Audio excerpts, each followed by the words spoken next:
Good morning students.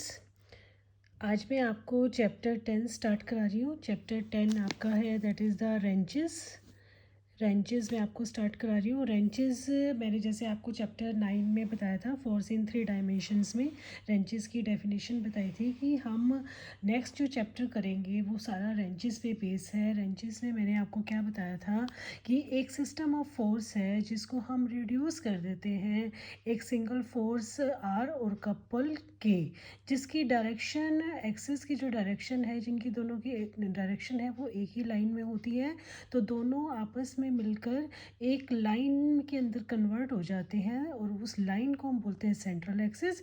और वो जो आपका सिस्टम होता है वो आर के, वो आपका रेंचेस होता है। ये मैंने आपको पहले भी बताया था। तो हमने रेंचेस आर के बारे में पढ़ा था। तो ये पूरा चैप्टर रेंचेस के ऊपर बेस है, चैप्टर 10।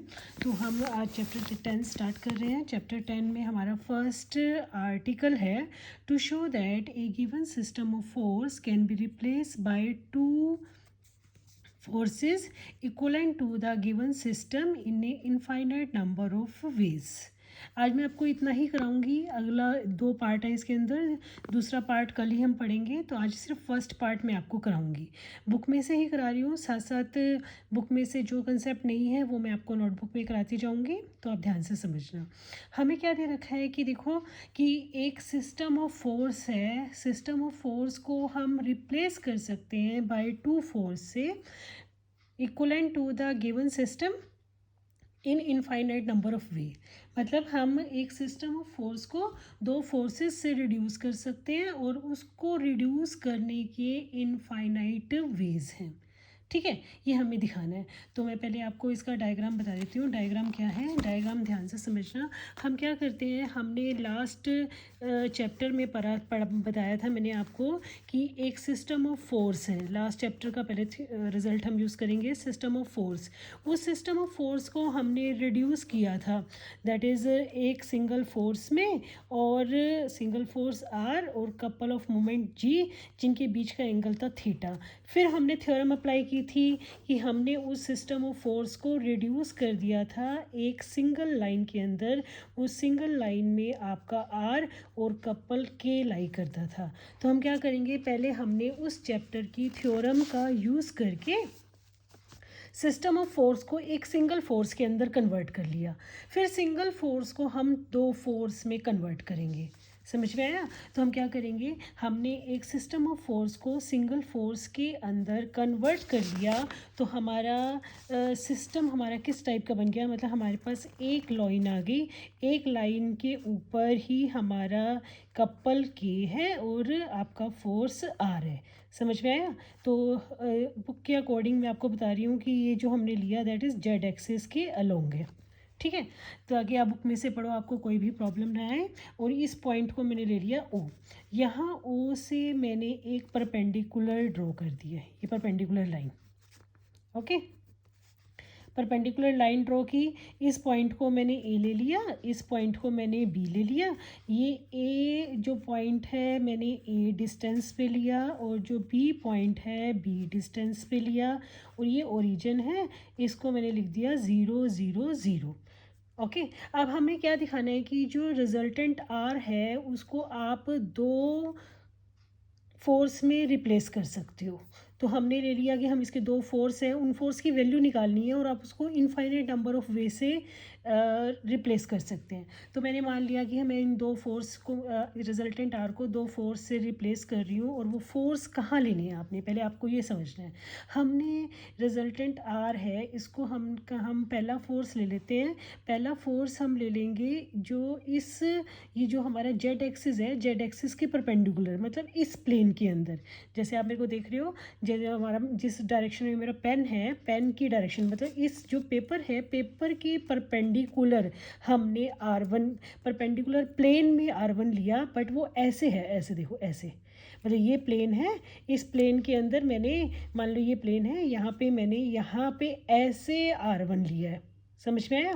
मतलब ये जो परपेंडिकुलर प्लेन है, यहाँ पे मैं ये R1 ले रही हूँ, तो मैं इसको दिखा नहीं सकती। पहले मैं क्या करती हूँ, यहाँ पे एक लाइन जेड एक्सिस के पैरेलल ड्रॉ कर देती हूँ, ठीक है। अब R1 जो है वो आपके इस प्लेन के अंदर है, इस पेपर ऑफ जो पेपर है ना, उसके परपेंडिकुलर जो इस परपेंडिकुलर जो प्लेन है उसमें है, जो इस जेड एक्सिस के साथ ये जो एंगल है, देखो ये जो एंगल होगा ना, ये एंगल जो जेड एक्सिस का एंगल है, ये वाला एंगल, ये जो एंगल है पेन और इसके बीच का एंगल, वो अल्फ़ा है। उसको मैं आपको यहाँ ड्रॉ तो कर नहीं सकती, तो मैं ऐसे ड्रॉ कर देती हूँ भी, इस टाइप से है 3D के अंदर ऐसे है।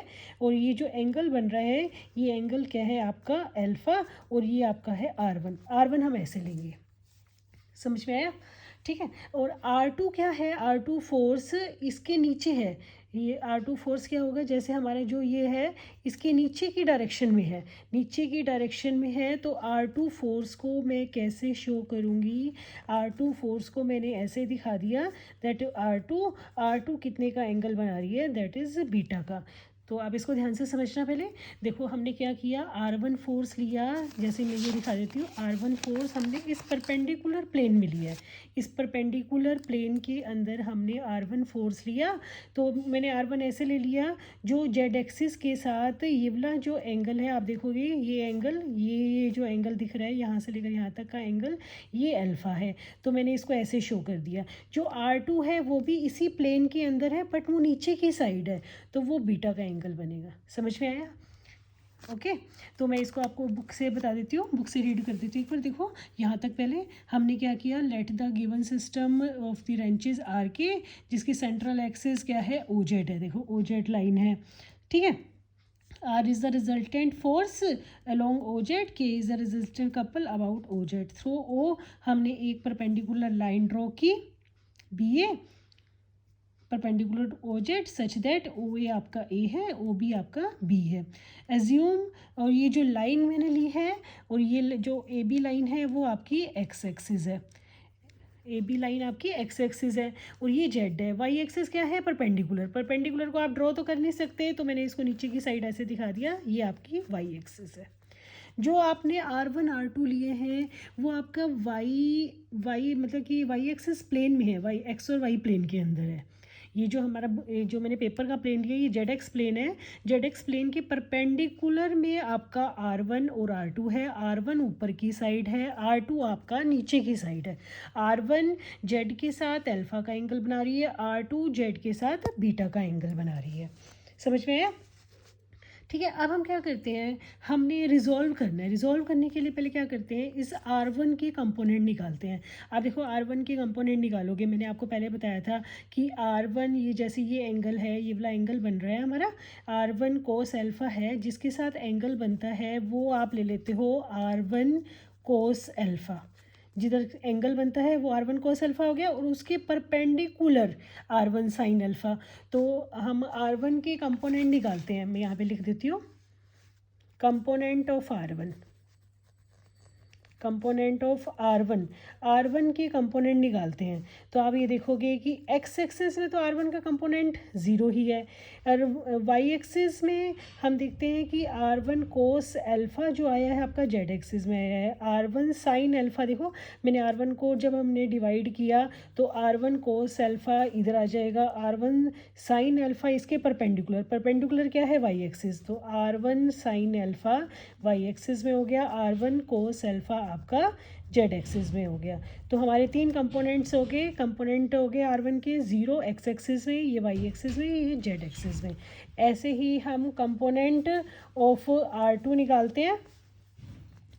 कंपोनेंट ऑफ R2 आपका क्या हो जाएगा, R2 जो हमारा कंपोनेंट है वो R2 आपका नीचे की साइड है, नीचे की साइड है। तो R2 को जब आप रिजोल्व करोगे, देखो R2 है, R2 भी जेड एक्सिस के साथ बीटा का एंगल बना रहा है, तो R2 कॉस बीटा, और नीचे की डायरेक्शन में, नीचे की डायरेक्शन जैसे अपोजिट डायरेक्शन में आपका R2 साइन बीटा बनेगा।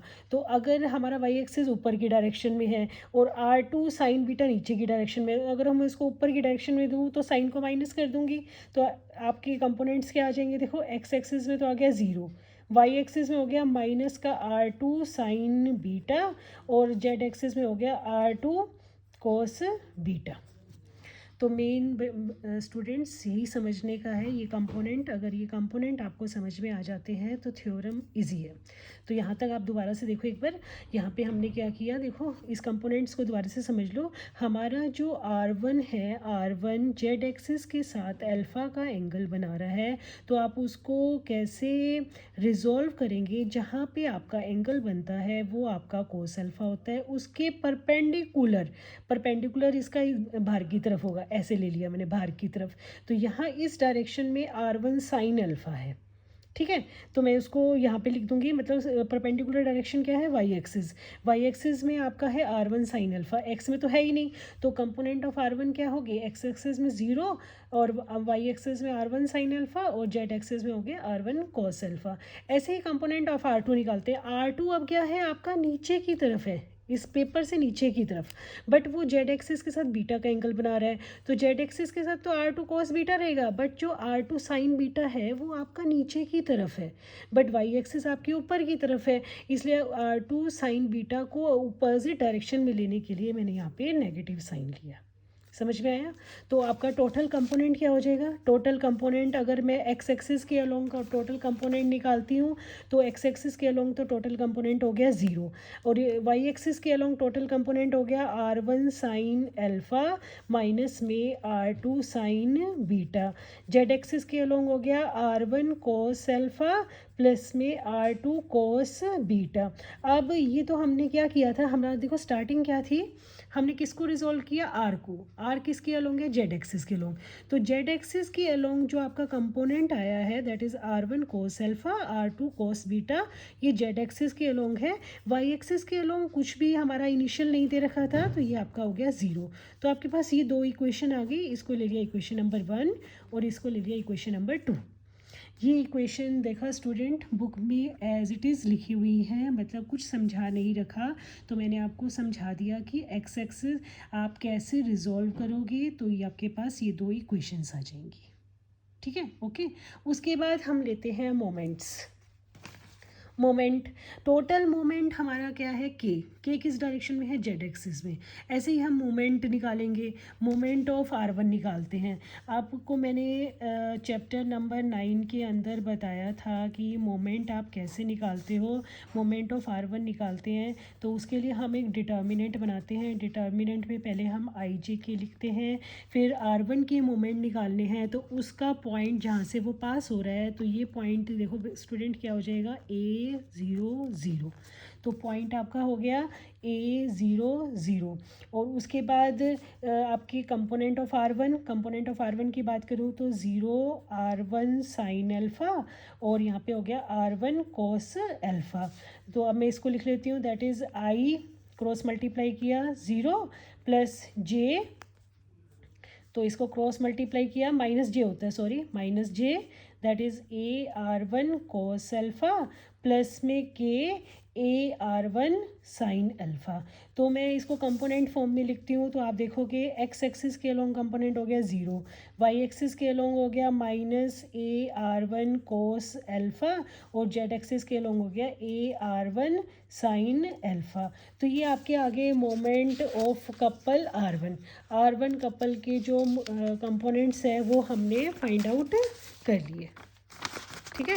अब इसी तरह मैं मोमेंट ऑफ R2 निकाल लेती हूँ, या आप कंपोनेंट ऑफ R2 बोल सकते हैं, मोमेंट ऑफ R2 के मोमेंट निकालने के लिए बिल्कुल वैसा ही करोगे। देखो स्टूडेंट, जो R2 है, R2 आपका किस पॉइंट के ऊपर है, ये पॉइंट निकालते हैं तो ये हो गया -B00 पॉइंट पे, और R2 के कंपोनेंट भी है। वैसे ही आप component of moment of R2 निकाल लोगे तो वो आपके पास आ जाएगा, दैट इज़ IJK -B00, और मोमेंट हमारे पास कंपोनेंट ऑफ R2 है 0 -R2 साइन बीटा, और यहाँ पे हो गया R2 कॉस बीटा। तो मैं इसको सॉल्व कर लेती हूँ, I इसको मल्टीप्लाई किया, ये आपका हो गया 0, माइनस J इसको मल्टीप्लाई किया -BR2 कॉस बीटा प्लस में K, और ये आपका हो गया BR2 साइन बीटा। तो मैं इसको कंपोनेंट फॉर्म में लिख देती हूँ। एक्स एक्सिस के अलोंग आई का कंपोनेंट 0, वाई एक्सिस के अलोंग हो गया आपका BR2 कॉस बीटा, और जेड एक्सिस के अलोंग हो गया BR2 साइन बीटा। तो देखो अब स्टूडेंट हमने क्या किया, मोमेंट ऑफ R1 निकाल लिया, मोमेंट ऑफ R2 निकाल लिया, मतलब R1 के जो मोमेंट के कंपोनेंट है वो निकाल लिए, R2 के जो मोमेंट के कंपोनेंट है वो हमने फाइंड आउट कर लिए। आप देख रहे हो मोमेंट ऑफ R1 और मोमेंट ऑफ R2। अब हम क्या करते हैं, देखो हाँ टोटल मोमेंट क्या आएगा, अगर मैं टोटल मोमेंट की बात करूँ, टोटल मोमेंट एक्स एक्सिस के अलोंग देखो R1 का कंपोनेंट 0 और R2 का कंपोनेंट भी 0 है, तो दोनों को आप ऐड करोगे एक्स एक्सिस के अलोंग तो आपका क्या आ गया, 0 आ गया। जब मैं वाई एक्सिस की बात करती हूँ तो मोमेंट क्या हो जाएगा, second component minus AR1 cos alpha plus BR2 cos beta, Y axis के अलोंग है, बट आप देखोगे इनिशियली वाई एक्सिस के अलोंग कोई भी मोमेंट का कंपोनेंट नहीं है, वो मैंने लिख दिया 0। ऐसे ही जेड एक्सिस के along AR1 sine alpha plus में BR2 साइन बीटा, और जेड एक्सिस के अलोंग कंपोनेंट आपका क्या था, के। आप डायग्राम में देख सकते हो कि हमारा जो इनिशियली आपको दे रखा है सिर्फ R और K है, सिर्फ जेड एक्सिस के अलोंग है, वाई एक्सिस के अलोंग भी 0 है और एक्स एक्सिस के अलोंग भी 0 है। इसीलिए मैंने यहाँ पे क्या लिखा कि जो एक्स एक्सिस के अलोंग टोटल मोमेंट है, टोटल मोमेंट मतलब इनिशियल मोमेंट को ही हमने डिवाइड किया था दो पार्ट्स में, मतलब जो हमारा इनिशियल मोमेंट K है जेड एक्सिस के अलोंग है, तो जेड एक्सिस के अलोंग जो कंपोनेंट आएंगे, कंपोनेंट का सम है वो K के इक्वल, वाई एक्सिस का आपका 0 के इक्वल। ठीक है, अब मैं आपको बुक में से दिखा देती हूँ। देखो बुक में भी यही इक्वेशन बना के दिखा रखी है स्टूडेंट्स, इक्वेशन नंबर 3 और इक्वेशन नंबर 4 उसमें डायरेक्ट लिखी गई है, ऐसा कोई मेथड नहीं बताया है।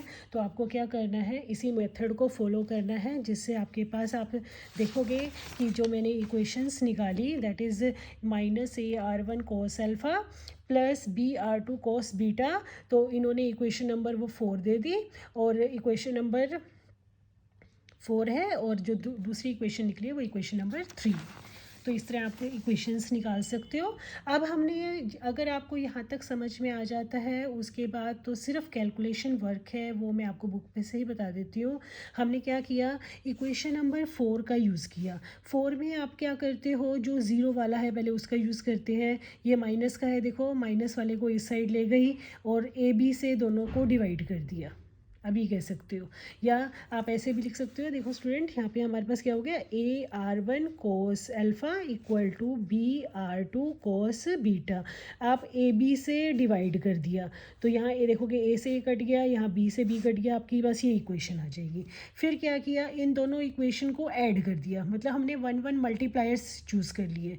1 मल्टीप्लायर्स जब हम चूज़ करते हैं, मल्टीप्लायर्स को ऊपर और नीचे मल्टीप्लाई करते हैं, ऊपर वाले पार्ट को अलग ऐड करते हैं, नीचे वाले को अलग, तो ये हो गया R1 cos alpha plus R2 cos beta, A plus में B।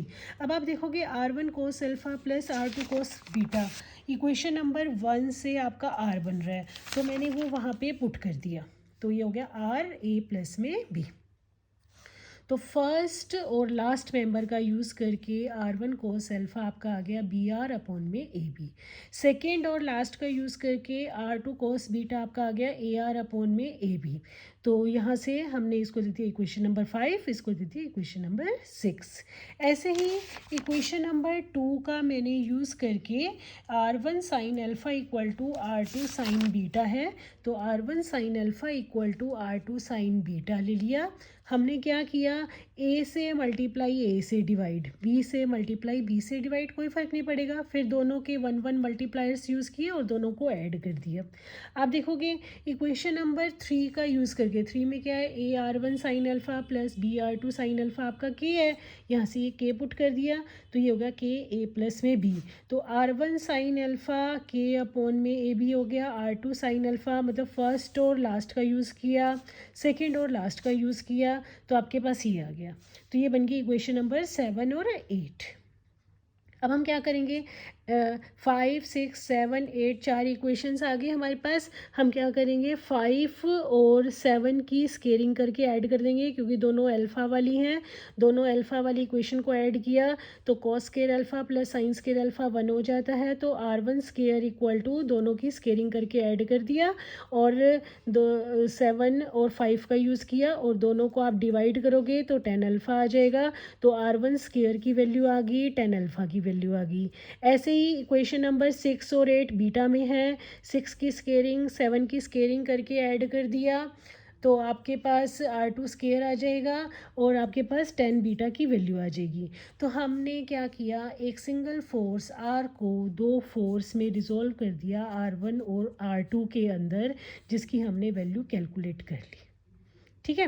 अब आप ये भी दिखाना है कि इनफाइनाइट वे से हम चूज़ कर सकते हैं। तो अब मैं देखो स्टूडेंट्स, मैंने R1 और R2 को AB डिस्टेंस पे लिया था। अगर मैं AB की वैल्यू डिफरेंट चूज़ करती जाऊंगी तो R1 और R2 भी डिफरेंट आते जाएंगे। तो हम A और B को इनफाइनाइट नंबर ऑफ वे से कैन बी रिप्लेस कर सकते हैं। इनफाइनाइट नंबर ऑफ वे हैं in which the given system can be replace by two forces. मतलब एक सिस्टम ऑफ फोर्स है, R1 और AB की वैल्यू चेंज करते जाओगे। मान लो A को मैंने 2 ले लिया, B को 3 ले लिया तो अलग वैल्यू आएगी। A को 5 ले लिया, B को 6 ले लिया तो अलग वैल्यू आएगी। तो इनफाइनाइट नंबर ऑफ वे से हम इसको क्या कर सकते हैं, रिप्लेस कर सकते हैं एक सिस्टम ऑफ फोर्स को बाय टू फोर्स से।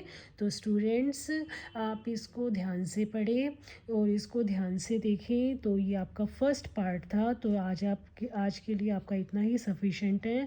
इसके कंपोनेंट्स ध्यान से निकालना। अगर कंपोनेंट्स निकालने आपको आ जाते हैं तो आगे सिर्फ कैलकुलेशन वर्क है जिसे आप इजीली सॉल्व कर सकते हैं। तो नेक्स्ट पार्ट में नेक्स्ट वीडियो में कराऊंगी। तब तक के लिए थैंक यू।